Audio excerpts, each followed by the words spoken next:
her way of calling me back, and that works. 8:01 the following morning, the one, the only analyst on an Analyst Wednesday for your Sacramento Kings, Kayte Christensen. Good morning, Kayte. Well, good morning, David. Thank you for putting all of our dirty laundry out there. It's okay. It's just still waiting. That's fine.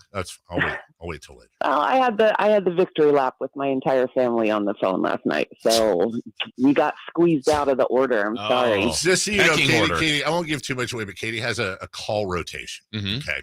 And I'm somewhere, I think, and there's power rankings each week. Well, you're like a bench player. You got to stay ready. I get it. So I'm like generally between 7th and 8th. Mm-hmm. And, it's her dad, it's her sister, it's her niece, nephew, cousins, brother, former roommate. Whatever. The llama. So dramatic. They have a llama. They have a horse. Hey, you're on the list. Yeah, I am on the list. Just here's the thing. When Kayte says, and I quote, call you right back after she sends you the voicemail, don't sit there cross-legged facing the wall telling everybody to leave you alone, waiting for hours for her to call back, only to be disappointed. Well, don't feel badly if she did call me yesterday. She did? Okay. Yes, so sorry about that. I've slipped down to number 9.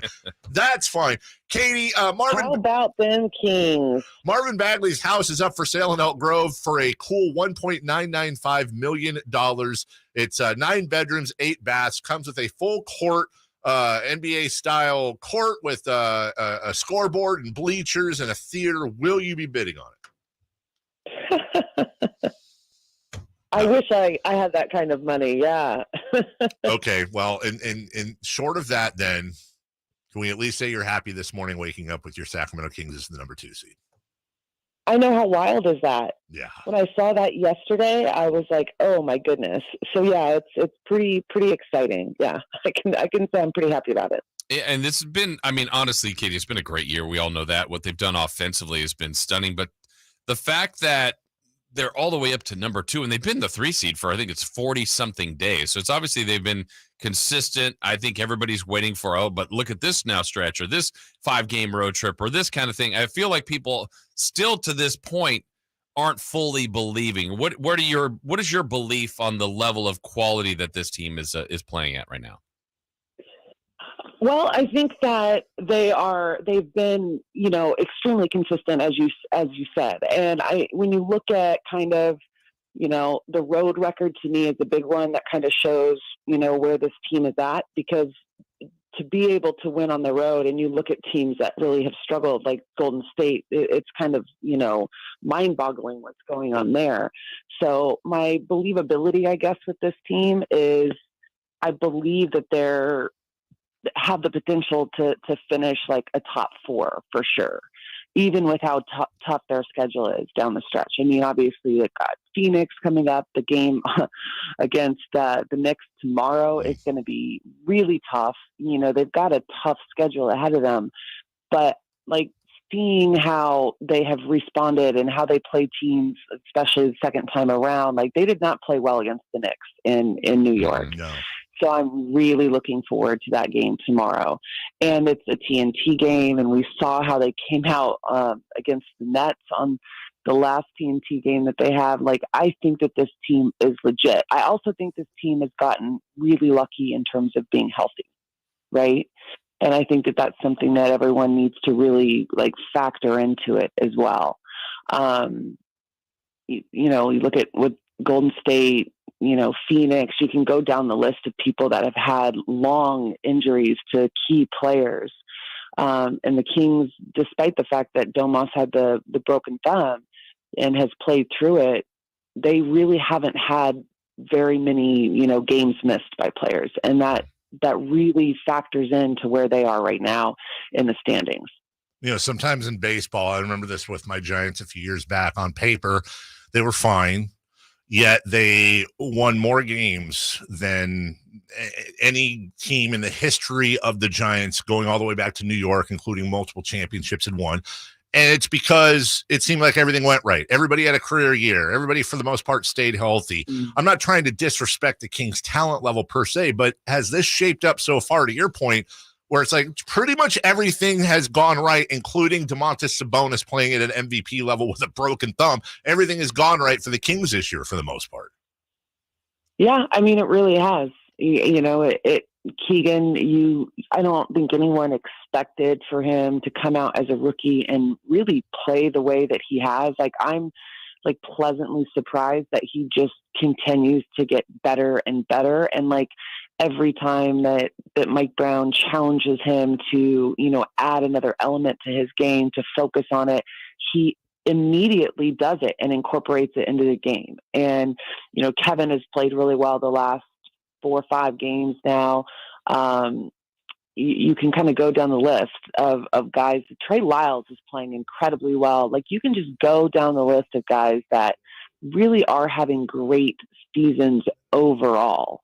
And it all factors into kind of, it's kind of like a perfect storm of everyone just being healthy and having huge kind of career-like years. And it factors into it 100%. You know, anytime they don't miss a lot of games, but they missed De'Aaron Fox the other night. But that was one of the better performances, I thought, Kayte, from Davion. Just looked more comfortable. We know he's going to defend every night. That's just in his DNA. But the way he ran the team, the way he shot the ball, looked like he just had more confidence than we've seen in a while. What did you see from Davion in his last start there? He was brilliant. I mean, everything about it. How he defended, how he, you know, played on the offensive side. Mike Brown talking after the game about he called him off a couple plays, you know, like Mike was calling out some offensive sets and Davion called him off and ran something else and made the right call, he said, you know. So to me, Davion has struggled this year because, you know, I don't know that he quite knows where he fits in and what he's supposed to do offensively when he's out there. And I think that when he takes shots and maybe he misses the first one, he might not take another shot the rest of the game. But when he takes his first shot and he makes it, when you look at the stats, he's way more likely to take multiple shots and have a really good game. Right. But it's like a confidence thing. And I've been really trying to figure it out all year, what's going on with Davion on the offensive end, because on the defensive end, he's just been, you know, fantastic. And we expect that. But he was really good last year as a starter when De'Aaron was out. And I think it was like 18 or 19 games. I think it was 19 games. And he averaged 18 points a game and he shot the ball well. Like, he was so much more aggressive offensively last year. And I've been trying to figure out what's going on. But I was pleasantly surprised in this game for 2 reasons, not even just, you know, without De'Aaron. The way the team looked in Oklahoma City without De'Aaron kind of frightened me a little bit. Right. And so they looked completely organized. They looked like they weren't missing a beat, you know, without him. And so that was really promising. But the way Davion came out again and played in the starting lineup was like, okay, he's starting to gain that confidence. And I know it's there because I've gone to practice. I've watched how he plays in practice. I've watched how he shoots the ball, and it's there. And then it doesn't come about in games. So I'm glad that he was aggressive on that end and gaining that confidence. I mean, we've talked about that before, Kayte, on the show together, that you look at Davion and he looks like a guy that can, you know, not going to be a 30-point scorer every night, but his mechanics, the way he shoots the ball, that beautiful rainbow. This doesn't look like a guy that's going to be going, you know, 5 of 12 for his entire career. It's just practice versus games, it seems.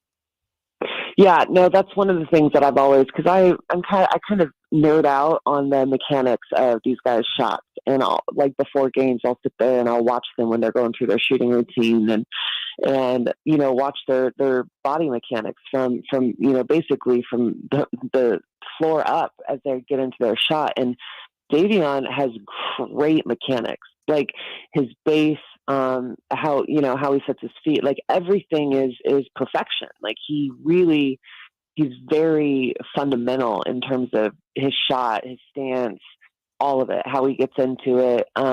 So it's there. It's just, that's why I've been trying to kind of figure out this year, like what it is. Is it, he looks better than he did last year. He's made improvements to his 3-point shot. He came out in the preseason, and I know it's only preseason, but he shot 60% from 3 in the preseason, and he took a high volume. And so then when, you know, the regular season started, it was just a kind of puzzling to me what was going on, and the numbers dropped, and he wasn't shooting the ball well anymore. And like, okay, this is really, to me, it's a mental thing. But when you look at his mechanics, they really are quite beautiful getting into his shot. All right. That's Kayte Christensen on an Analyst Wednesday. Kenny Thomas at 9. Matt Barnes at 9:27. Wow. But they'll both be, by the way, they'll be calling in via video. What are you saying? I'm really glad that I'm on your show weekly. Mm-hmm. And now that your show goes another extra hour, that you've left me at 8 a.m. on my days off. I just want to say that. And that you're letting all these other guys come on at like 9, 9:20. You want to move to later? We'll move you to later. Does that mean we can get you on camera like everyone else? Yes, Jay. Jay Mars in the back. Oh, I was going to save this for you. What? You know, Katie, the 8 o'clock segment is actually a more listened to segment in this hour. So we save our best, radio. I know. As you know, the 8 o'clock segment is for A talent, but yet we still have you on. So, wow. Hey, I'll call you later, Katie. Yeah, I'll wait by my phone. Talk to you later. Thank you so much. Bye. Enjoy your day off. Bye. Enjoy your day off of doing 700 things around the house. Yeah. Well, tomorrow it's national TV as well. No game for her. That's right. She's got, what is she off until Saturday? And I'm sure she'll be sitting around doing nothing and relaxing. Yeah, that sounds like her. We'll take a break when we come back. Oh,